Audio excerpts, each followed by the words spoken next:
एक दूसरा किस्सा सुनाऊं।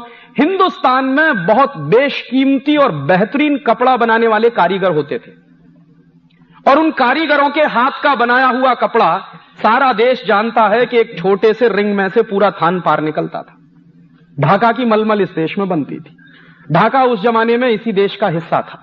बांग्लादेश तो 72 में बना है, उसके पहले वो थोड़ा पाकिस्तान का हिस्सा था और 47 के पहले हमारे देश का हिस्सा था। और ये किस्सा मैं आपसे कह रहा हूं 1750 से 1850 के बीच का। इतना बेहतरीन कपड़ा बनाने वाले जो कारीगर होते थे, उनके हाथ का बुना हुआ कपड़ा कोई कल्पना नहीं कर सकता कि मशीन इतना महीन कपड़ा बुन सकती है क्या। जिस टेक्नोलॉजी, जिस हुनर से वो कपड़ा बनाते थे, और सारी दुनिया में वो कपड़ा बिकता था, मशहूर था हिंदुस्तान का कपड़ा। सबसे ज्यादा जो एक्सपोर्ट अर्निंग्स होती थी हमारे देश को, वो दो ही चीजों से होती थी, या तो हमारे मसाले बिकते थे या हमारा कपड़ा बिकता था। तो कपड़ा बनाने वाले जो कारीगर थे, अंग्रेजों को उनसे परेशानी थी। अंग्रेजों को क्या परेशानी थी? लंकाशायर और मानचेस्टर का कपड़ा इस देश में बिक नहीं पाता था, क्योंकि हिंदुस्तानी कपड़ा ही इतने क्वालिटी का बनता था, कोई खरीदता ही नहीं था लंकाशायर और मानचेस्टर के कपड़े को। तो अंग्रेजों ने क्या किया? फ्री ट्रेड के नाम पर हिंदुस्तान का बेहतरीन कपड़ा बनाने वाले कारीगरों के अंगूठे काटे गए, उनके हाथ काटे गए। सूरत के इलाके में दस्तावेज है मेरे पास, 1 लाख से ज्यादा कारीगरों के अंगूठे कटे हैं अंग्रेजों के जमाने। बिहार में एक इलाका है, उसका नाम है मधुबनी। मधुबनी के इलाके में अंग्रेजों ने करीब 2.5 से 3 लाख कारीगरों के हाथ काटे हैं। और अंग्रेजों की ईस्ट इंडिया कंपनी ये काम करते हुए बड़ा गर्व महसूस कर रही है। और जब लंकाशायर और मानचेस्टर का कपड़ा बिकना शुरू हो जाएगा तो हिंदुस्तान की कपड़ा मिलें बंद हो जाएंगी। और यह हिंदुस्तान का कपड़ा उद्योग इस देश का सबसे बड़ा उद्योग है, जो सबसे ज्यादा एक्सपोर्ट अर्निंग देता है। अगर यह कॉलेप्स हो जाएगा तो इंडियन इकोनॉमी कॉलेप्स हो जाएगी। यह डिबेट है ब्रिटिश पार्लियामेंट की, और उसके बाद उन्होंने यह कर दिया। बाद में क्या हुआ है कि लंकाशायर और मानचेस्टर से आने वाले कपड़े पर टैक्स हटाया गया, और हिंदुस्तान के व्यापारियों के ना सिर्फ अंगूठे और हाथ काटे गए हैं, बल्कि हिंदुस्तान के व्यापारी जो कपड़ा बना रहे हैं उन पर टैक्स भी बढ़ा दिया गया। सूरत की टेक्सटाइल इंडस्ट्री पर 1840 के बाद अंग्रेजों ने 1000% एक्स्ट्रा टैक्स लगाया ताकि यह इंडस्ट्री बंद हो जाए। और मानचेस्टर और लंकाशायर का कपड़ा टैक्स फ्री कर दिया है ताकि इस देश में गांव गांव में, गली गली में वही कपड़ा बिकने लगे। बाद में यहां से वो रॉ मटेरियल भी ले जा रहे हैं, और रॉ मटेरियल जो जा रहा है वो कॉटन के रूप में जा रहा है। और अंग्रेजों को रॉ मटेरियल ले जाने के लिए बड़ी प्रॉब्लम आ रही है उस जमाने में। तो उस प्रॉब्लम को सॉल्व करने के लिए अंग्रेजों ने जानते हैं क्या किया? रेल चलाई है इस देश में। मेरे बहुत सारे लोग कहते हैं, मेरे दोस्त कहते हैं कि अगर अंग्रेज नहीं आते तो इस देश में रेल नहीं होती। और रेल अंग्रेजों ने चलाई क्यों है? रेल अंग्रेजों ने चलाई है ताकि हिंदुस्तान के गांव गांव से कॉटन इकट्ठा करके रेल में भर के उसको बंबई तक पहुंचाया जाए, और बंबई से पानी के जहाज में भर के लंदन ले जाया जाए। सबसे पहली रेल चली है इस देश में, ये अहमदाबाद बंबई वाली, ये सबसे पुरानी रेलवे लाइन है इस देश की। एक्सपेरिमेंट के रूप में अंग्रेजों ने जो रेल चलाई है वो सबसे पहले चलाई है बंबई से ठाणा के बीच में। लेकिन जब एक्सपेरिमेंट सक्सेसफुल हो गया है तो फिर उन्होंने सबसे पहली रेल चलाई है अहमदाबाद और बंबई के बीच में। ये जो अहमदाबाद और बंबई का पूरा इलाका है, ये सबसे बेस्ट किस्म के कॉटन प्रोड्यूसर एरियाज रहे हैं। तो यहां से क्या होता है, रेल चल रही है, उसमें कॉटन भर भर के यहां आ रहा है बंबई के बंदरगाह पर, और बंबई के बंदरगाह से वो कॉटन जहाजों में भरकर इंग्लैंड जा रहा है। तो जहाजों में जो कॉटन भरकर इंग्लैंड जाता था तो अंग्रेजों को अपने खाली जहाज भेजने पड़ते थे ताकि यहां का कॉटन भर के लंदन जाए। तो अक्सर क्या होता था कि अंग्रेजों के जो जहाज आते थे खाली या खाली, वो कभी कभी डूब जाया करते थे। अक्सर खाली जहाज जो होता है वो समुद्र में डूबने के चांसेस उसके ज्यादा होते हैं। तो अंग्रेजों ने उसकी एक युक्ति निकाली थी कि वहां से जहाज खाली नहीं आना चाहिए। तो अंग्रेज क्या करते थे कि उसमें नमक भर के उस जहाज को हिंदुस्तान में भेजा करते थे, और वो नमक यहां बंबई के बंदरगाह पे निकाल दिया जाता था, और उसमें फिर कॉटन भर के वो जहाज वापस लंदन चला जाता था। नतीजा क्या होने लगा कि अंग्रेजों के जहाज आते थे तो नमक आता था तो नमक का ढेर लग जाता था।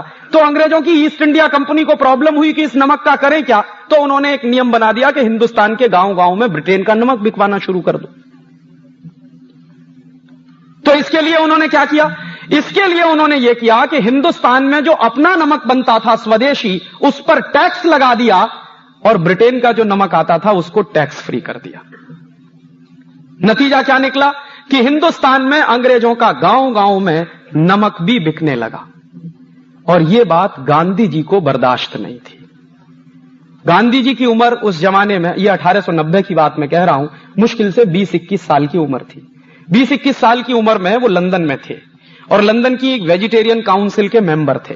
तो लंदन की वेजिटेरियन काउंसिल के मेंबर की हैसियत से उन्होंने एक लेख लिखा था 1890 में, उसकी फोटोकॉपी मुझे मिल गई है। उस लेख में गांधी जी लिख रहे हैं कि ये अंग्रेज कितने क्रूर हैं, इन्होंने हिंदुस्तानी नमक पर भी टैक्स लगा दिया है। और हिंदुस्तानी नमक पर टैक्स लगा के इन्होंने क्या किया है, गांव गांव में हिंदुस्तानी नमक महंगा हो गया है। और अंग्रेजों की चाल यह है कि उनका जो ब्रिटिश नमक है वो हिंदुस्तान के गांव गांव में बिके।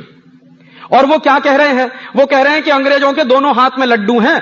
इंडियन नमक पर टैक्स लगा दिया है तो इंडियन नमक महंगा हो गया है, उससे रेवेन्यू कलेक्शन भी बढ़ गया अंग्रेजों का, और ब्रिटेन का नमक गांव गांव में सस्ता हो गया है, उसकी बिक्री से मुनाफा भी हो रहा। और तब गांधी जी कह रहे हैं कि ये तो इतना क्रूर कानून है, इसके खिलाफ तो कुछ होना चाहिए।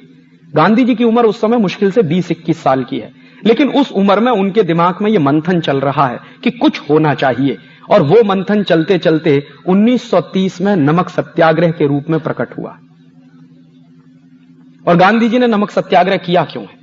गांधी जी ने नमक सत्याग्रह इसलिए किया है कि अंग्रेजों का नमक इस देश में बिक रहा है, इंडियन नमक पर टैक्स लगा हुआ है, हिंदुस्तानी लोगों को नमक बनाने से रोका जाता है, अंग्रेजों के लोग इस देश में नमक बनाते हैं और बेचते हैं।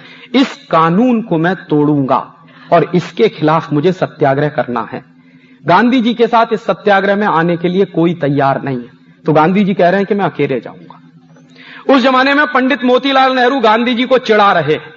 और क्या कह रहे हैं पंडित मोतीलाल नेहरू कि बापू, अगर नमक सत्याग्रह करने से आजादी मिल जाए तो कोई भी आजादी ना ले ले इस देश में।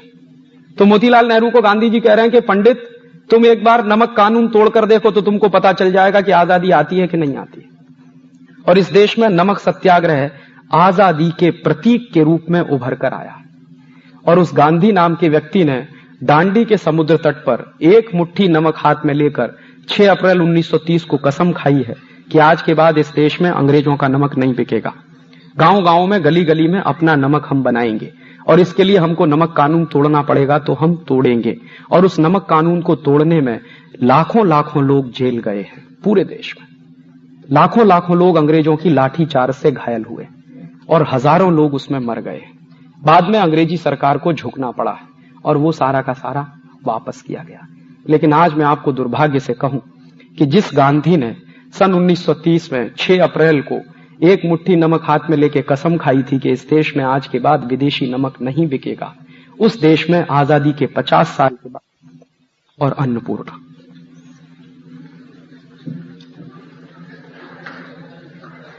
और ये ताली बजाने की बात नहीं,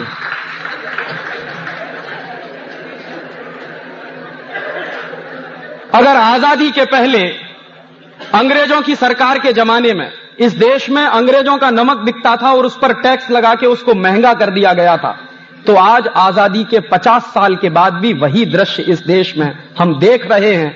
और क्या दृश्य देख रहे हैं कि हिंदुस्तान की सरकारों ने विदेशी कंपनियों को नमक बनाने के लिए खुली छूट दे दी है। इस नमक को बनाने में कौन सी हाई टेक है, आप जरा मुझे बताइए। नमक को बनाने में कौन सी मशीन लगती है, यह मुझे बताइए। सूरज की रोशनी होती है, समुद्र का पानी होता है। सूरज की रोशनी और समुद्र के पानी के मिलन से नमक बन जाता है और हिंदुस्तान में हजारों साल से यह टेक्नोलॉजी इस्तेमाल होती है। सारी दुनिया के कई देशों में यही टेक्नोलॉजी इस्तेमाल होती है। और इस काम के लिए भी अगर विदेशी कंपनियों को बुलाया जाए तो मैं कैसे मान लूं कि यह देश आजाद हो गया है। और कहीं गांधी जी की आत्मा देखती होगी स्वर्ग से तो 8-8 आंसू रोती होगी कि जिस देश में मैंने नमक सत्याग्रह किया उस विदेशी कंपनी का नमक ना खाया जाए, इसके लिए आज इस देश के लोग बाजार में विदेशी कंपनी का नमक खरीद रहे हैं। शायद हमको मालूम नहीं है हम कितना बड़ा नेशनल क्राइम कर रहे हैं जब ये काम हम कर रहे हैं। और इसलिए मैं मानता नहीं कि ये देश आजाद हो गया है। इस देश में गुलामी के पहले की जो व्यवस्थाएं थी, आजादी के पहले की जो व्यवस्थाएं थी, वही व्यवस्थाएं चल रही हैं। और अंग्रेजों ने इस तरह से इस देश को